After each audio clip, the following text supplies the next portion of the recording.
जैसा कि हमने पिछले एपिसोड में देखा था कि फॉरेन रैलम के दो इमॉर्टल डेथ लैंड के डेथ किंग के साथ फाइट कर रहे होते हैं उस डिवाइन वुड बॉक्स के लिए, मगर तभी हेवेलिया बास उन लोगों के ऊपर काफी पावरफुल अटैक करके उन तीनों की ही मार्शल बॉडी को डिस्ट्रॉय करके रख देता है। अब चारों ही तरफ सन्नाटा छा चुका था और सबकी ही नजरें उस वुड बॉक्स पे आके टिक जाती है। मेरे प्यारे से दोस्तों, अब यहाँ पे हम इस एपिसोड को स्टार्ट करते हैं। इस एपिसोड की स्टार्टिंग में हमें शी हाउ को दिखाया जाता है, जो कि आसमान में डेथ किंग की मार्शल बॉडी को डिसअपियर होता हुआ देख के कहता है कि डेथ ग्राउंड का एक ब्रांच फ्रंट लाइन रैलम के अंदर पड़ता है और अगर एक बार डेथ किंग कंट्रोल खो दे अपना और पागल हो जाए तो वो एम्परर पास के लिए खतरा बन जाएगा। और अभी जो ये तीनों ही इमॉर्टल किंग जिस ट्रेजर के लिए लड़ रहे हैं उसमें जरूर अनइमेजिनेबल डेंजर छुपा होगा, और अगर उस ट्रेजर के अंदर से किसी भी तरह की शॉक वेव बाहर निकली तो आसपास के लोग जल करके राख हो जाएंगे। इसीलिए कोई भी यहाँ बेवकूफ़ी भरा कदम लेने की हिम्मत नहीं करेगा। तभी वो डिवाइन बॉक्स सीधे ही उस ब्लैक मिस्टीरियस वाटर के अंदर गिरता है और उस डिवाइन वुड बॉक्स की पावर की वजह से वो मिस्टीरियस ब्लैक वाटर पूरी ही तरीके से डिसअपियर हो जाता है। अब सबके सामने वो बॉक्स मौजूद होता है, मगर यहाँ पे किसी की भी हिम्मत नहीं हो रही होती है कि वो लोग आगे बढ़ के उस बॉक्स को छूने की जुर्रत करें। सब के सब अपनी जगह पे खड़े होते हैं और तभी फॉरेन रैलम का सूहू मुड़ते हुए शीहाओ की ओर देखते हुए कहता है कि जो भी यहाँ हुआ है वो बहुत ही डेंजरस था, पर फिर भी तुमने शांति बनाए रखी और अगर देखा जाए तो तुम मेरे इन निकम्मे साथियों से काफी ज्यादा बेहतर हो, इसलिए मैं कह सकता हूँ कि तुम काफी काम के आदमी हो। मगर तभी शीहाओ अपनी बॉडी से हल्का सा ऑरा रिलीज करता है जो कि जमीन के अंदर से सीधे ही उस वुड बॉक्स की तरफ बढ़ रहा था। शीहाओ ने यहाँ पे अपने विलो ट्री की पावर का इस्तेमाल किया था और तभी वहां पे मैप मास्टर शीहाओ से कहता है कि ब्रदर, ये बॉक्स काफी अजीब है। जो भी अकेला एक्ट करेगा इसको पाने के लिए वो इसके ट्रैप में फंस सकता है। हमारे रलम के भलाई के लिए क्यों ना हम अभी के लिए ज्वाइन फोर्स बना ले और सबसे पहले हम इस डिवाइन बॉक्स को सिक्योर कर लेते हैं, और जब ये हमारे हाथ में आ जाएगा तब हर कोई अपने टर्म्स पे लड़ लेगा और इसे हासिल कर लेगा। क्या कहते हो ब्रदर? यहाँ पे हर कोई एक दूसरे को एज अ स्केलेटन फॉर्म में देख रहा होता है, इसीलिए उन फॉरेन रैलम के एनिमीज को नहीं पता होता है कि ये शीहाऊ है। तभी गोल्डन लॉयन आगे बढ़ते हुए कहता है कि तुम लोग यहाँ पे इस लड़के को कुछ ज्यादा ही ढील दे रहे हो। बच्चे सुनो, अगर तुम चाहो तो हमारे साथ आ सकते हो, वरना हमारा साथ देने के लिए और भी लाइन में लोग खड़े हैं।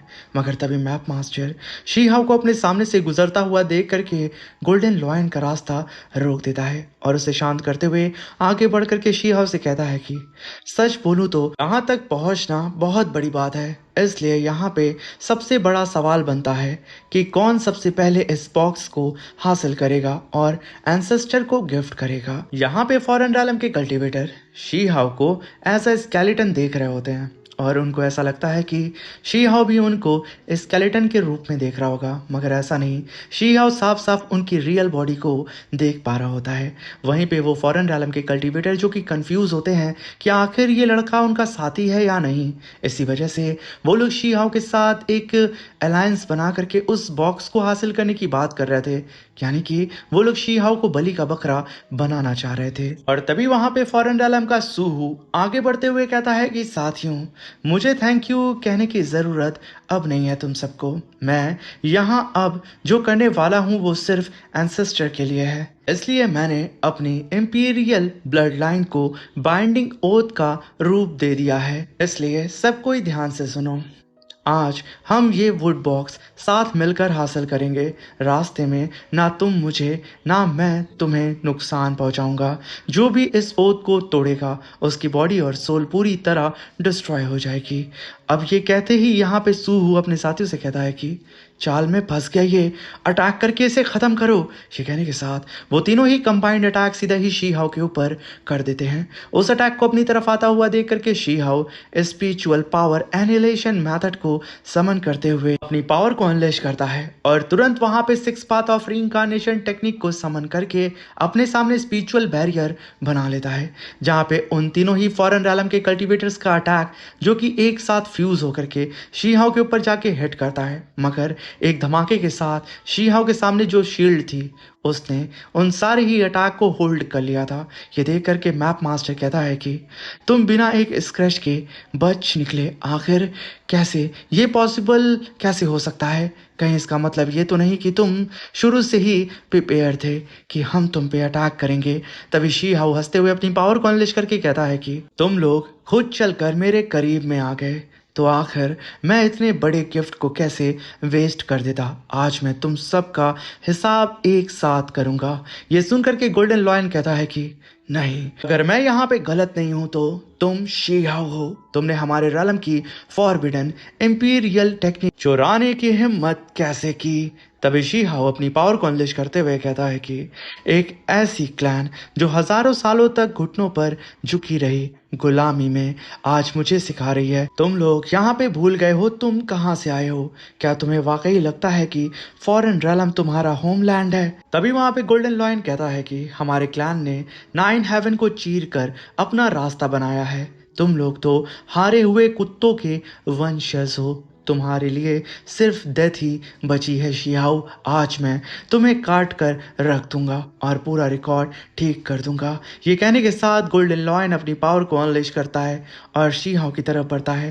तभी शीहाओ कहता है कि बिल्कुल, आकर के तुम यहाँ पे आजमा सकते हो, चलो अब आ भी जाओ। इस बात को सुनकर के गोल्डन लॉयन तुरंत अपनी पावर को दोबारा अनलेश करके अपनी मार्शल बॉडी को समन कर चुका था और एक काफी पावरफुल अटैक जनरेट करता है सीधा ही शीहाओ के ऊपर अटैक करने के लिए। और तभी वहां पे शीहाओ अपनी दाला इमॉर्टल स्वॉर्ड को पूरी ही तरीके से चार्ज करके तैयार हो चुका था, मगर शीहाओ का ध्यान उस डिवाइन वुड बॉक्स के ऊपर भी होता है जहां पे शीहाओ की विलो ट्री की पावर उसे चारों ही तरफ से कैप्चर कर चुकी थी।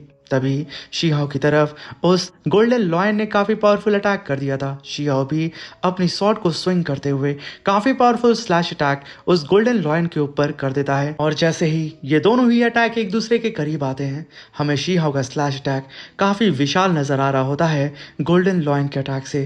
तभी शीहाओ अपनी दाला इमॉर्टल स्वॉर्ड को लेते हुए गोल्डन लॉयन के अटैक को बीच से फाड़ करके रख देता है और अपनी स्वॉर्ड को लेकर के सीधा ही गोल्डन लॉयन की तरफ बढ़ पड़ता है। इस चीज को देख करके गोल्डन लॉयन अपने सामने स्पिरिचुअल बैरियर बना के खुद को प्रोटेक्ट करने की कोशिश करता है, मगर उसके चेहरे पे साफ साफ 12 बज चुके थे।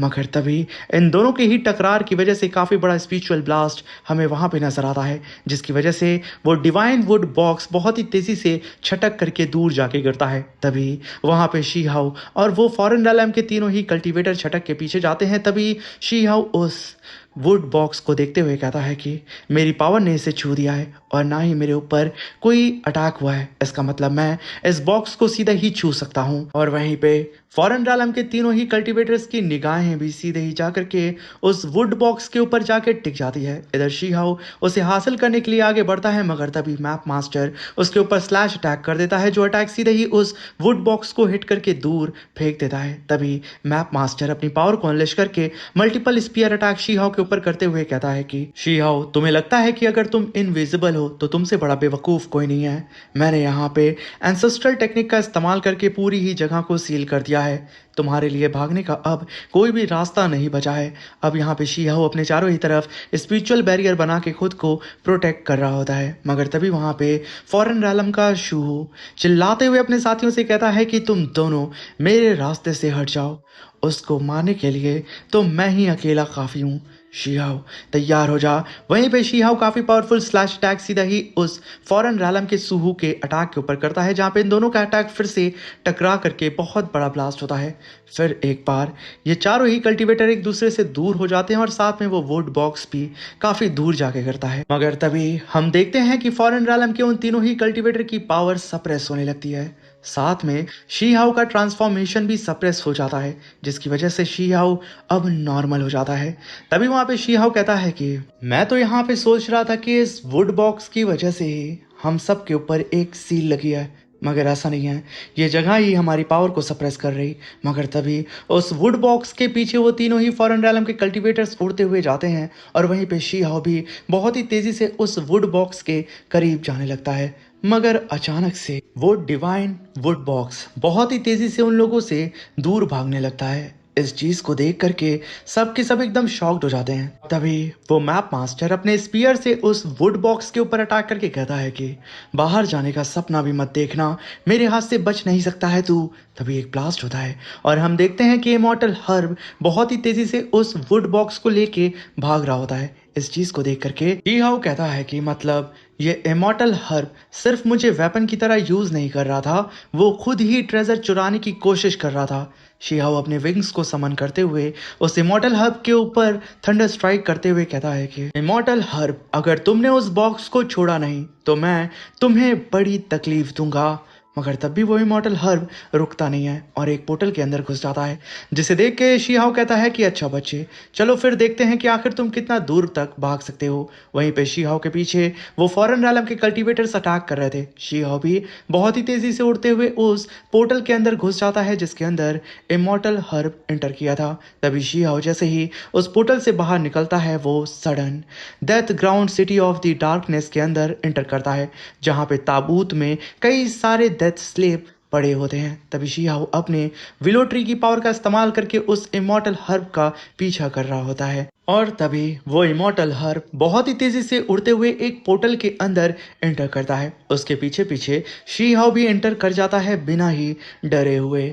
मगर जैसे ही शिहाओ उस पोर्टल के अंदर घुसा था, उसके आसपास अब और भी ज्यादा ताबूत दिखने लगते हैं और तभी एक ताबूत के अंदर से एक डेथ स्लेब बाहर निकलता है। शिहाओ इस चीज से बिल्कुल अनजान होते हुए आगे बढ़ रहा था, मगर सडन उसके ऊपर एक डेथ स्लेब ने अटैक कर दिया था। तो अटैक सीधे ही जाकर के शिहाओ के चेस्ट के ऊपर हिट करता है। शिहाओ तुरंत उससे बचते हुए अपनी इंजरी को हील करते हुए इमॉर्टल हर्ब को देख रहा था जो कि आगे की तरफ भाग रहा था। तभी शिहाओ कहता है कि मैं तो डेथ ग्राउंड के एक ब्रांच के अंदर आ गया हूँ, बट अच्छा हुआ सीधा मैं डेथ वॉरियर के घोंसले में नहीं घुस गया, वो तो और भी बड़ा डिजास्टर होता मेरे लिए। तभी शिहाओ भी उस इमॉर्टल हर्ब का पीछा करते करते सेम उसी पोर्टल के अंदर घुस जाता है जिसके अंदर वो इमॉर्टल हर्ब घुसा था। तभी सडन शिहाओ कई सारे डायमेंशन को क्रॉस करते हुए एक अलग सी सिटी के अंदर आ जाता है, जो कि असल में होती है इन डेथ वॉरियर की सिटी।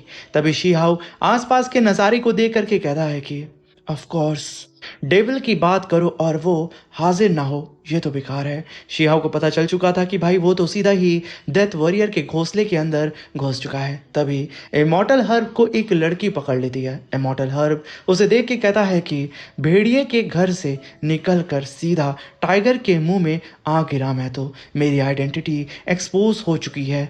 अब तो ये गोल्डन डेथ वॉरियर मुझे रिफाइन करके एक डेथ स्लेव बना देगी, या फिर वो मुझे अपने डेथ किंग के कफन का पार्ट बना देगी। यार इससे अच्छा था कि मैं मर जाता। ये कहने के साथ वो वापस भागना शुरू कर देता है शिहाओ के पास, अपने मन में चिल्लाते हुए कहता है कि इस चुड़ैल से अच्छा है वो भेड़िया, कम से कम वो भेड़िया मुझ पर थोड़ी रहम तो दिखा देगा मेरे इतने अच्छे चेहरे पे। ये कहने के साथ वो शिहाओ के करीब जैसे आता है, शिहाओ उसे पकड़ के तुरंत अपने कंधे पे बैठा लेता है और तभी शिहाओ कहता है कि पैनिक मत हो इमॉर्टल हर्ब, अगर हम दोनों मिलकर काम करें, गोल्डन डेथ वॉरियर बनने का एक्ट करें, तो शायद यहाँ से निकलने का कोई रास्ता मिल जाएगा। ये लोग टेलीपैथी के थ्रू बात कर रहे थे। तभी इमॉर्टल हर्ब कहता है कि जैसे मैं तुम्हारी बातों पर एक सेकंड भी बिलीव कर लूं, ये दोनों ही गोल्डन डेथ वॉरियर दून ई रैलम के कल्टीवेटर्स हैं। तुम्हें लगता है कि ये लोग नहीं समझेंगे कि मैं एक हर्ब हूँ? तभी शिहाओ कहता है कि अगर ऐसा है तो तुम मेरे डिवाइन स्पिरिट बीस्ट बन जाओ और एंशियंट डेथ लैंग्वेज मुझे अपनी सोल के थ्रू ट्रांसफर कर दो, इससे दोनों का फायदा होगा, मैं तुम्हें यहाँ से सेफ निकाल लूंगा। अभी वहां पे इमॉर्टल हर्ब कहता है कि ओ मतलब तुम चाहते हो कि मैं तुम्हारी हेल्प करूं गोल्डन डेथ वॉरियर बनने में, ये बात पहले नहीं बोल सकते थे तुम? तभी शिहाओ कहता है कि ये वो लोग हैं जिन्होंने अपनी सारी डेथ एनर्जी को उतार दिया है, गोल्डन डेथ वॉरियर्स जो धूप के नीचे भी आराम से चल सकते हैं, और इन्हें दुष्ट आत्मा कहना गलत होगा, ये ज्यादातर डेमोनिक इमॉर्टल के वंशज लगते हैं मुझे। तभी शिहाओ इमॉर्टल हर्ब से कहता है कि इमॉर्टल हर्ब जल्दी से मुझे एंशियंट डेथ लैंग्वेज सिखाओ, वरना हम कभी भी एक्सपोज हो सकते हैं।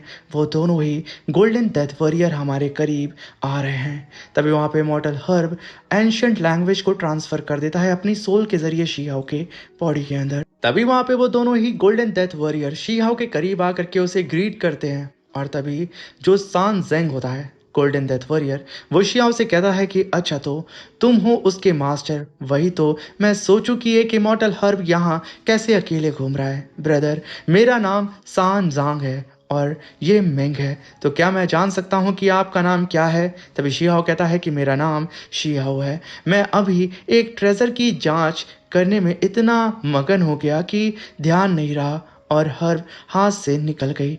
ये सुनकर के सांजान कहता है कि अच्छा, मैं समझ गया। तभी शियाओ उन दोनों को ही ग्रीट करके वहां से जाने लगता है, जहां पे मिंग कहती है कि सांजांग, मैं तो सोच रही थी अगर ये आउटसाइडर होता ना लड़का, तो मैं इसे रिफाइन करके डेथ स्लेव बना लेती, क्योंकि ये लड़का काफ़ी ज़्यादा इंटरेस्टिंग है। इसके पास अजीब सा ऑरा इसके चारों ही तरफ घूम रहा है। तभी इमॉर्टल हर्ब कहता है कि शीहाओ प्लीज़, मैं तुमसे भीख मांग रहा हूँ, आराम आराम से चलना बंद करो और जल्दी से चलो और यहाँ से भागो। तभी शियाओ कहता है कि सबसे खतरनाक जगह ही अक्सर सबसे सेफ होती है इमॉर्टल हर्ब, क्यों ना पहले इन डेथ वॉरियर के ट्रेजर्स हम देख लें और कुछ डेथ आर्टिफैक्ट भी खरीद लें और फिर यहाँ से निकलने का नेक्स्ट मूव हम डिसाइड करते हैं। इस बात को सुन करके इमॉर्टल हर भी हामी भरता है, मगर उसकी अभी भी फटी होती है उन दोनों ही गोल्डन डेथ वॉरियर को लेकर के। इसी के साथ मेरे प्यारे से दोस्तों, ये शानदार सा एपिसोड यहाँ पे ख़त्म होता है। अब बहुत जल्दी मिलते हैं इसके नेक्स्ट एपिसोड में। Thank you for watching, bye bye, take care.